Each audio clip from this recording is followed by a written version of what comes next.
আজি মনটো বহুত বেছি ভাল লাগি আছে কাৰণ আজি বিশেষ দিন নহয়নে মন্দিৰৰ পৰাই ভিডিঅ'টো আৰম্ভ কৰিছোঁ আৰু লগতে আপোনালোককো মহাশিৱৰাত্ৰি বহুত শুভেচ্ছা জ্ঞাপন কৰিলোঁ। মহাদেৱে সকলোকে কৃপা কৰক আৰু সকলোৰে সংসাৰখন সুখৰ হওক সেয়াই আৰু কামনা। তাৰপিছত এয়া ৰাতিপুৱাতে আমাক মন্দিৰলৈ মাতিছিলে কিন্তু ওলাই মেলি ধৰক আহোঁ মানে দেৰি হয়গৈ ছোৱালীৰ সৈতে।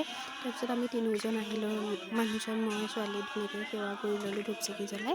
যিহেতু আমাৰ এইটো মন্দিৰত আমাৰ মেইন মূৰ্তিভাগ অৰ্পণ কৰা হৈছে, যিহেতু আমাৰ ঘৰৰ পৰাই দিয়া হৈছে মেইন মূৰ্তিভাগ বনাই পেলাই, সেইকাৰণে আমাৰ কিছুমান দায়িত্ব থাকে আৰু সেই সূত্ৰে শৰাই দিয়াই হয়। কিন্তু তাৰ আগত যেতিয়া মই মানে ছোৱালী আছিলে মোৰ গাত, তেতিয়াই মানে মানুহজনে কৈ থৈছিলে যে ল'ৰাই হওক ছোৱালী হওক ভালে হ'লে ধুনীয়াকৈ ভালকৈ পায়সৰ শৰাই এখন আগবঢ়াম। সেইকাৰণে ইয়াত ধুনীয়াকৈ পায়সৰ শৰাইও আগবঢ়ালোঁ। শৰাই মানে একচুৱেলি গোটেইখিনি পায়সৰ দায়িত্ব আমিয়ে ল'লোঁ, কাৰণ শৰাইখন দিয়া কমকৈ দিয়া আৰু একেলগতে বোলো দিয়ে দিওঁ, তেনেকৈ মানুহজনে ভাবি দি দিলে। তাৰপিছত এই আমাৰ আগদিনাখনেই আচলতে দিয়া হয়, সেইকাৰণে দিলেহি। তাৰপিছত এয়া চাওকচোন, সকলোতকৈ মহাশিৱৰাত্ৰিৰ মেইন বস্তুভাগ হৈছে এয়া ধুনীয়াকৈ ঘোটা আৰু লগতে লাডু, ভাঙৰ লাডু। খাই কোনে ভাল পায়, মই কিন্তু বহুত ভাল পাওঁ, কিন্তু কি ক'ম আৰু গাইছ, ইবাৰ খাবই নাপালোঁ। এইবাৰো এই ছোৱালীৰ কাৰণে খাব নোৱাৰোঁ, যদি ক'ৰবাত মই লেং খাই পৰি থাকোঁ হাঁহি ছোৱালী কোনে চাব নে কি কয়। আৰু এয়া চাওকচোন, মানুহজনে ধুনীয়াকৈ গ্লাছ বিতৰণ কৰি আছে ঘোটা বিলাবলৈ।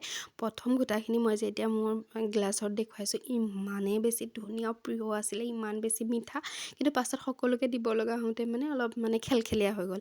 আৰু মানুহজনে গ্লাছ দি আছে, চবেই দুটা তিনিটাকৈ বিচাৰিছে ঘৰলৈও নিবলৈ। তাৰ মাথা বেয়া হৈ গৈছে তেখেতৰ, মানে এনেকৈ এইবোৰ ইমান বিলাই পোৱা নাই নহয়, এইবোৰ বেয়া পায়। কিন্তু আজি একদম কিমান বেছি মন মেলিছে, ঘোটাও বনাইছে। তাৰপিছত এয়া ধুনীয়াকৈ পায়স হৈ গ'ল খাবৰ কাৰণে, খাই ল'লোঁ। তাৰপিছত এয়া চাওকচোন, সকলোতকৈ ভাল লগা আমাৰ মৰমৰ সকলোৰে জুবিনৰ জনাই থোৱা আছে। তাৰপিছত এয়া আমাৰ শেষৰ বস্তুটো, আমি সকলোখিনি খাই আহিছোঁ গাইছ, কি ক'ম আৰু একো নেৰিলোঁ।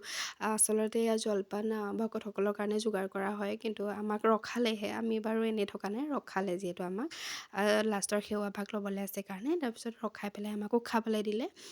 চিৰা গাখীৰ আমি গুৰহে পালোঁ বাৰু, মৰি নাপালোঁ। দাদা দেখিছিলে একদম মানে পূৰা ভাং খাই মানে পূৰা ক'বনা হৈছে, ভকতসকলে নোখোৱা আগতে তেওঁ খাই ফিটিং মানে আগতীয়াকৈ খালে মানে তেওঁ। আমি কোনেও খোৱাও নাই, ভকতসকলেও খোৱা নাই, মানে ৰাম বোলাই নাই, আৰু তেখেতে মানে পূৰা খাই লৈ হাঁহি আছে আৰু ক'বই নোৱাৰে মানে আজি কি ক'ব। আৰু কোনে এনেকুৱা কৰিছে বাৰু কমেণ্ট কৰি জনাব, আৰু কাৰ কেনেকুৱা গ'ল কমেণ্ট কৰি জনাব। বাই।